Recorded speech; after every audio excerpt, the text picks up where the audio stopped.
It was a seemingly ordinary flight. Passengers settled into their seats as the muffled sound of the plane taxiing echoed through the cabin. Sarah, a black woman in her mid-30s, sat by the window, adjusting her seatbelt. Her face carried a serene expression, tinged with exhaustion, like someone finally finding a moment of peace after enduring tough days.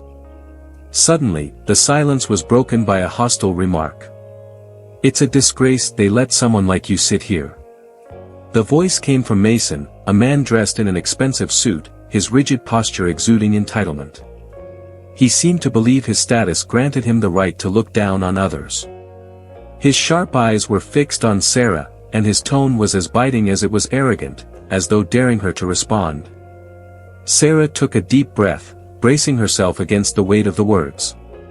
From an early age, she had learned to confront such moments with resilience, but no matter how many times she encountered them, the sting of such remarks never diminished. "People like you should be somewhere else. Not here, among the rest of us." The cabin fell into an uneasy silence. Passengers exchanged discreet glances, their discomfort evident. Some shifted nervously in their seats, while others pretended not to notice, eyes glued to their phones or the window as if nothing had happened. Meanwhile, a few rows ahead, Noah observed the scene intently. A man in his 50s with graying hair and a contemplative expression, he seemed to absorb every detail of the unfolding confrontation. With every cruel word Mason spat, a weight seemed to grow in Noah's chest. He knew all too well what it felt like to be treated as less, to feel like an unwanted presence. Leaning forward, elbows resting on his knees, Noah appeared to be carefully considering his next move. Then, with quiet determination, he stood. Slowly making his way down the aisle, he drew the curious gazes of the other passengers. Stopping next to Sarah and Mason, he spoke in a calm yet firm voice. "Excuse me, but who do you think you are to talk to someone like that?"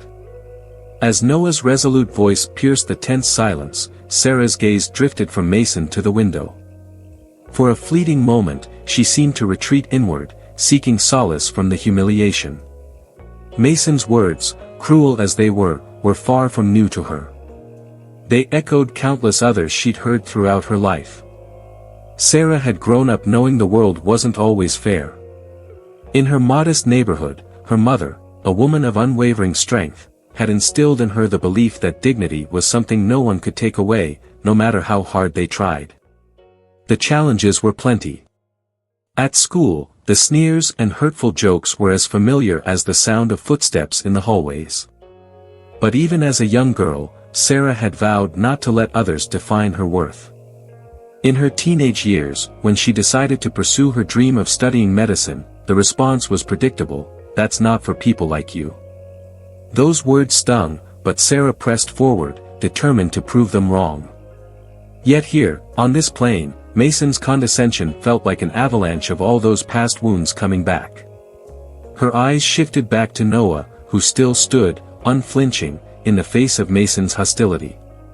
His calm presence seemed to anchor her in the moment, pulling her out of vulnerability. Mason, however, crossed his arms and responded with mocking irony. "I'm just someone who pays for comfort and doesn't want to lose it because of people who don't know their place." Noah's face remained serene, but his eyes betrayed his indignation. He took a deep breath, as though restraining harsher words, before replying. "You know, I think her place is exactly where she chooses to be. Maybe your problem is that you've never learned what that means." The tension in the cabin felt almost tangible, hanging in the air like a heavy weight. Passengers nearby watched in silence, some with approving expressions, others visibly uneasy. Sarah, still seated, felt tears threatening to spill but swallowed them back. "Thank you," she whispered to Noah, her voice barely audible as he held his ground. The atmosphere on the plane grew even heavier.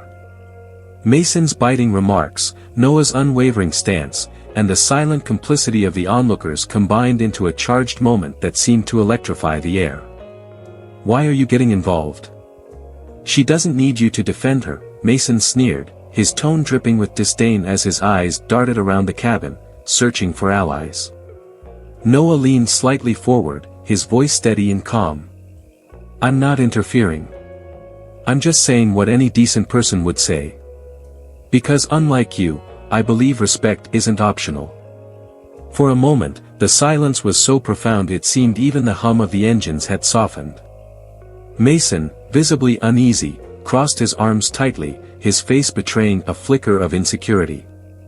"Oh, you think you're some kind of hero?" he retorted, grasping at control. Noah took a small step back, his gaze now firmly on Sarah. "No. I'm not a hero. I'm just someone tired of seeing good people treated like they don't matter." Sarah's eyes filled with tears, but she kept her head high. Noah's words, spoken with such simplicity and conviction, struck something deep within her. For the first time in a long while, the weight she carried felt a little lighter, as if someone had helped bear it, even if just for a moment. Around them, the passengers began to react. An older woman in the row ahead shot Mason a disapproving glare, while a man across the aisle murmured something to his wife, nodding in agreement. Noah's courage seemed to ripple through the crowd, making Mason's position even more precarious. But Mason, his pride wounded, wasn't ready to back down. He let out a bitter, hollow laugh. "Oh, sure. It's easy to talk when you're not the one paying the price for dealing with people like her." Then, from the back of the cabin, an unexpected voice rang out. A woman who had been silent until now spoke loudly enough for all to hear. "The price we all pay is having to put up with people like you, spreading hate for no reason." The reaction was immediate. Murmurs of agreement spread among the passengers, some shaking their heads while others gave Mason reproachful looks. Realizing he was losing his grip on the situation, Mason's expression faltered. Sarah glanced at Noah, still trying to process everything that was happening. For the first time in what felt like forever, she didn't feel alone. Someone had not only witnessed her pain but had chosen to act. Noah was still standing, staring at Mason, while the murmuring among the passengers grew louder. Sarah, trying to compose herself, discreetly ran a hand over her face, as if erasing any trace of weakness. The moment was tense, but it carried a profound meaning. What had begun as an isolated attack was now transforming the atmosphere of the entire plane. "I only said what everyone's thinking," Mason insisted, his voice growing louder, though his tone was noticeably less confident. He scanned the faces around him, searching for support, but all he found was disapproval. Noah crossed his arms and took a small step forward. "If you truly believe that, then maybe it's time to ask yourself what that says about you," he said, his calm tone carrying a weight that made Mason look away for a brief moment. Sarah watched intently, trying to understand what drove this man. He didn't seem to be seeking approval or applause. There was no drama in his words or gestures, only sincerity. And that was enough to make Sarah feel something she hadn't in a long time, relief. Mason scoffed, clearly bothered by the mounting opposition. "You're all trying to make me the villain here. Why? Just because I told the truth?" Before Noah could respond, a flight attendant, who had been watching the situation unfold from a distance, stepped closer. She was a young woman, visibly nervous but resolute. "Sir, I'm going to have to ask you to stop speaking to other passengers like that. We need to maintain order during the flight." Mason turned to her, indignation written all over his face, but before he could reply, Noah stepped in once again. "You've said enough," he stated firmly. "What you do from here will define who you really are." For a moment, silence reclaimed the cabin. Mason glanced around again, but the weight of the passengers' stares seemed to bear down on him. He opened his mouth to speak but thought better of it. Instead, he sank back into his seat, muttering something unintelligible.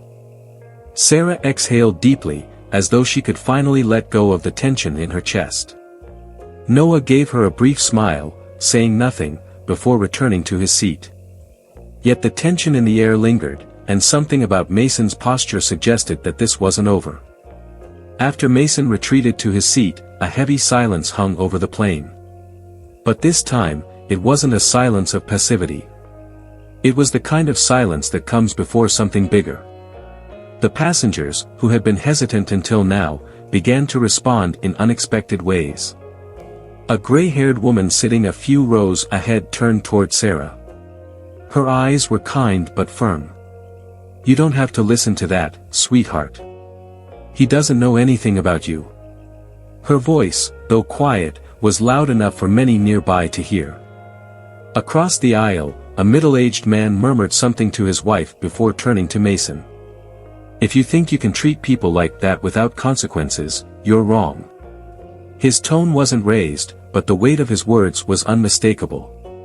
Sarah, still feeling vulnerable and exposed, looked around in surprise at the unexpected support. Those simple words from strangers began to fill a void she hadn't even realized was there.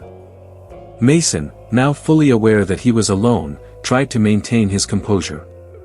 He crossed his arms and stared out the window, ignoring the comments, but his rigid posture betrayed his discomfort. No longer the center of attention, the spontaneous solidarity of the passengers had shifted the focus entirely. The flight attendant, seeing the situation calming down, approached Sarah. "Are you okay, ma'am?" she asked with genuine concern. Sarah hesitated for a moment before answering, "I'm better now. Thank you." Her voice still carried a hint of restraint, but there was a newfound strength in her tone. From his seat, Noah watched the scene unfold, a quiet sense of satisfaction on his face. He didn't need to say anything more, his actions had sparked something far greater than he'd anticipated.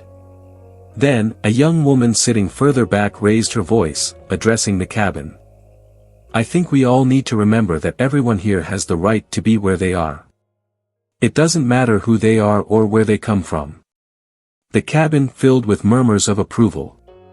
It was as if Noah's courage had broken a cycle, giving others permission to speak up.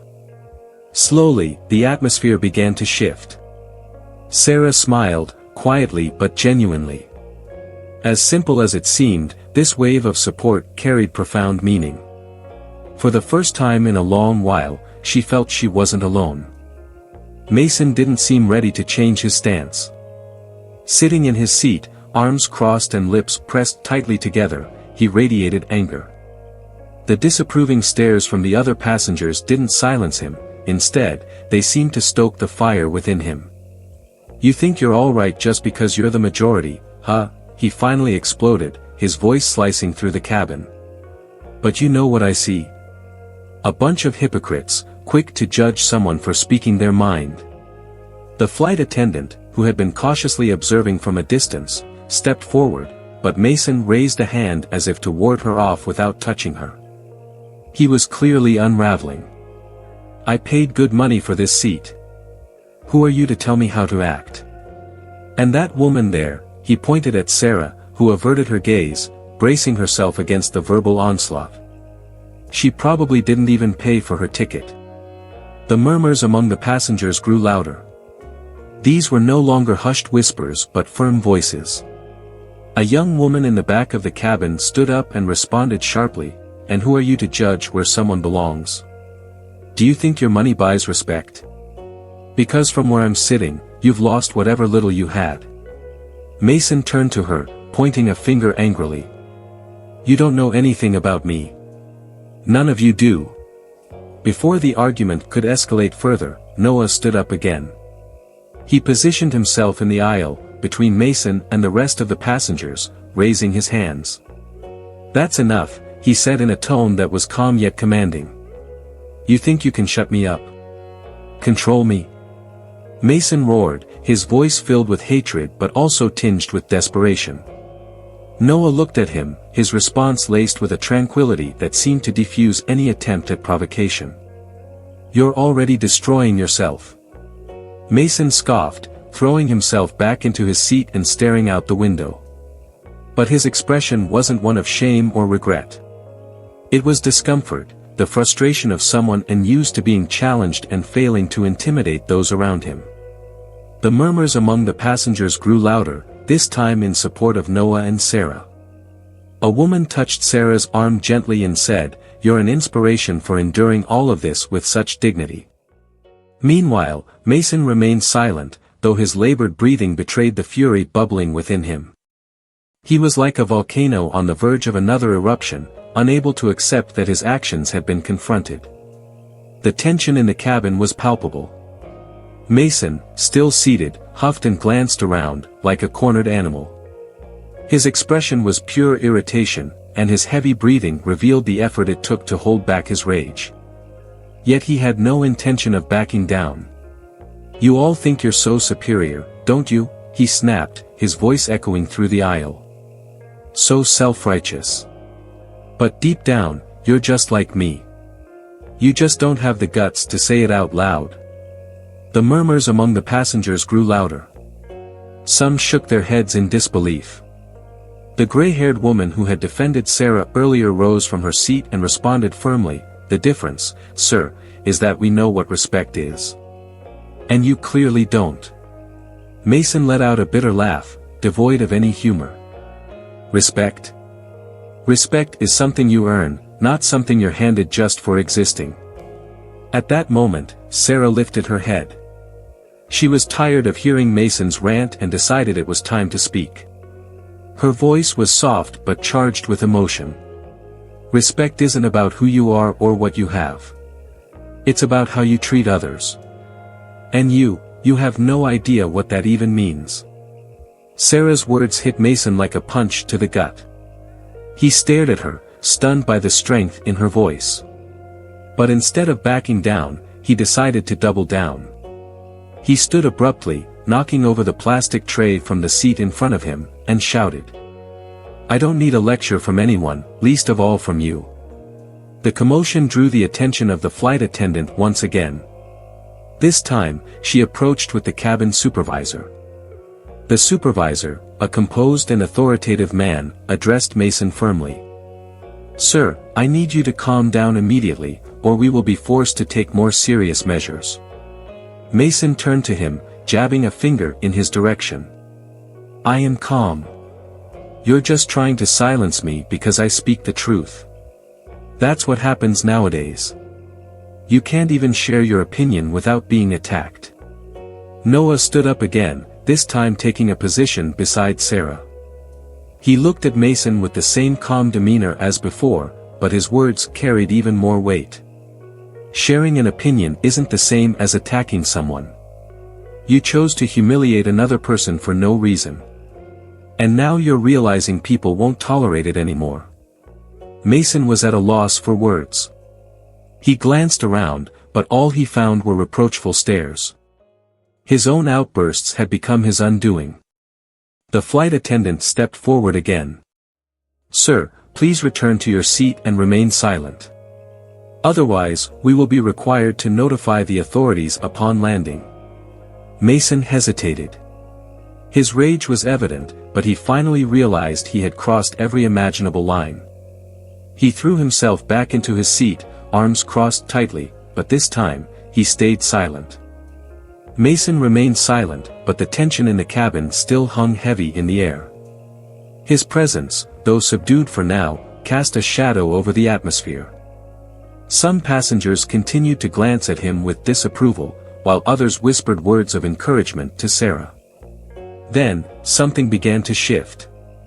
A woman seated in the front row turned around and spoke loudly.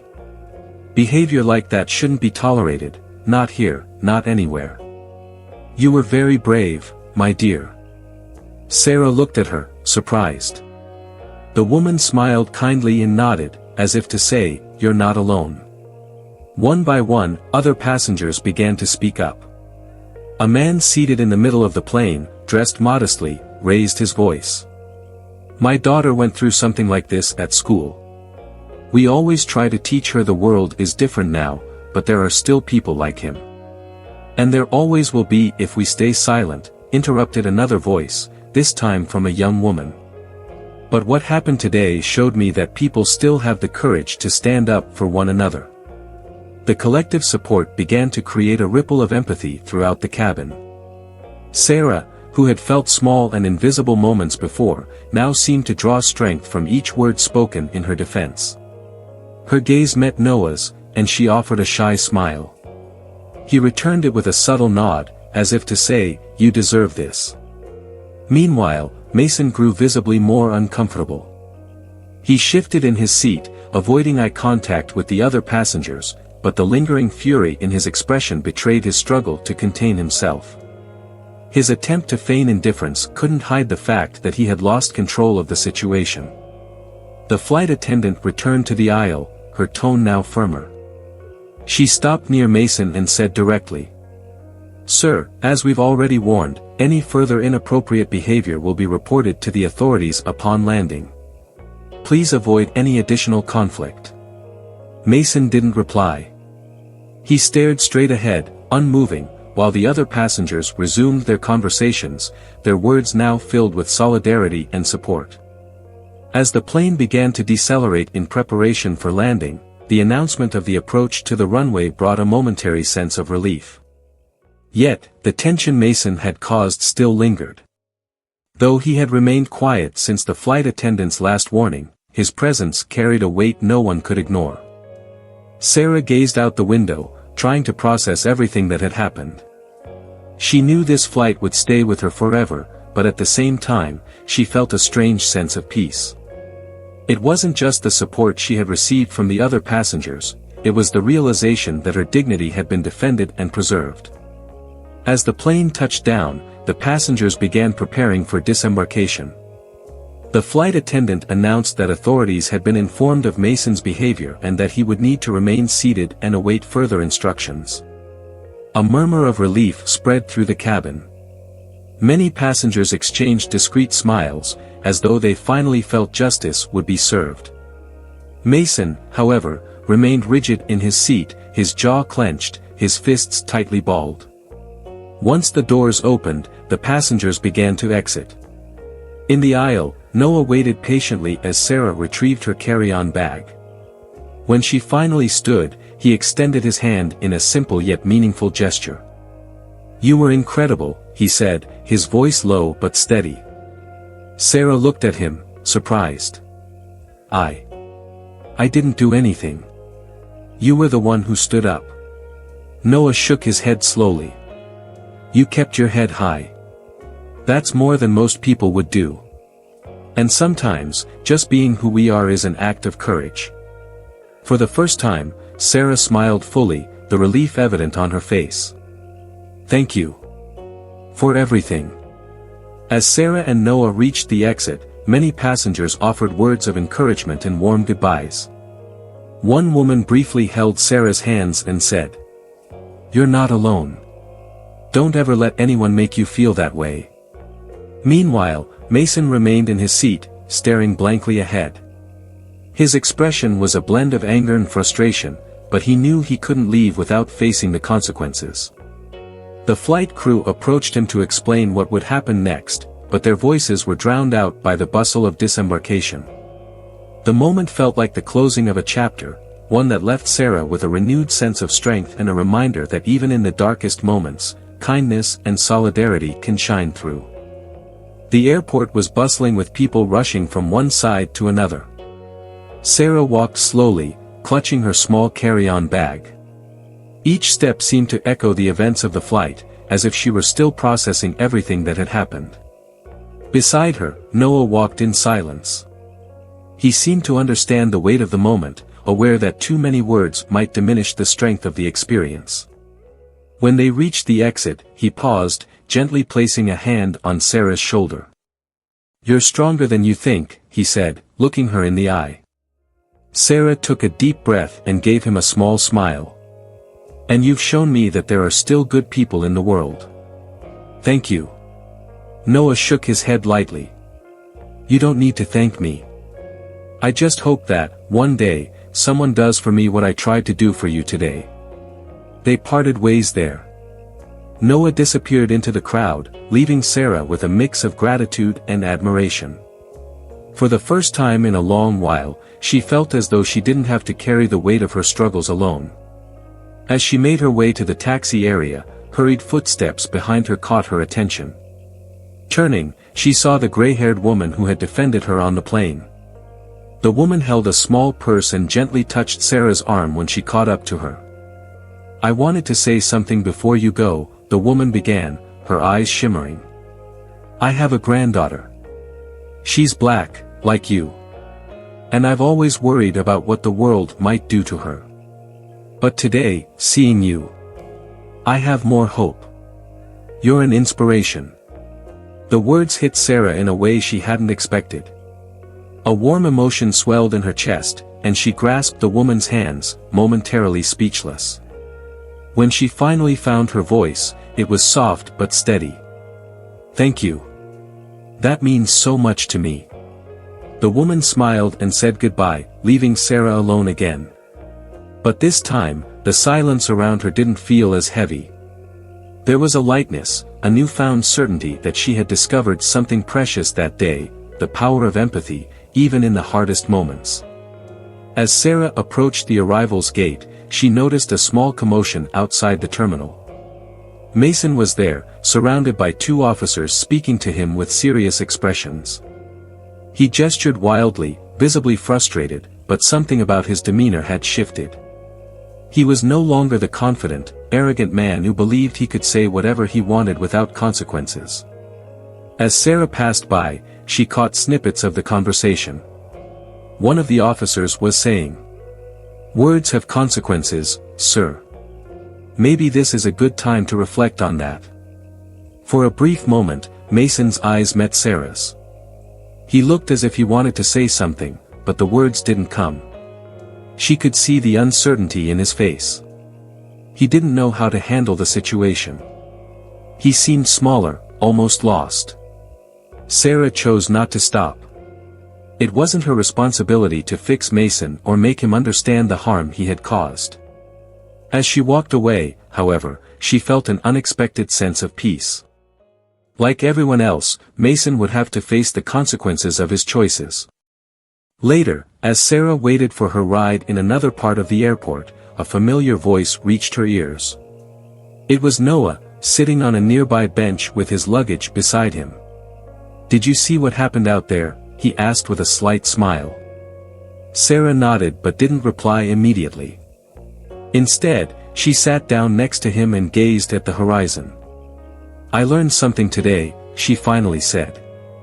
"No matter how much the world tries to bring us down, there will always be someone willing to help us stand back up." Noah looked at her and replied calmly, "And there will always be someone who needs to see that to understand what truly matters." The silence that followed wasn't awkward. It was the kind of silence that settles in when everything important has already been said. By the end of the day, both Sarah and Noah went their separate ways, carrying something greater with them. Sarah had regained a sense of confidence, a reminder that she wasn't alone. Noah, on the other hand, felt that his simple act of standing up had made a bigger impact than he'd ever imagined. And Mason, despite his resistance, was beginning to realize that he couldn't continue living the same way. The words of the other passengers, Noah, and especially Sarah, echoed in his mind like a challenge: you can choose to be different. And you? Have you ever witnessed a situation like this?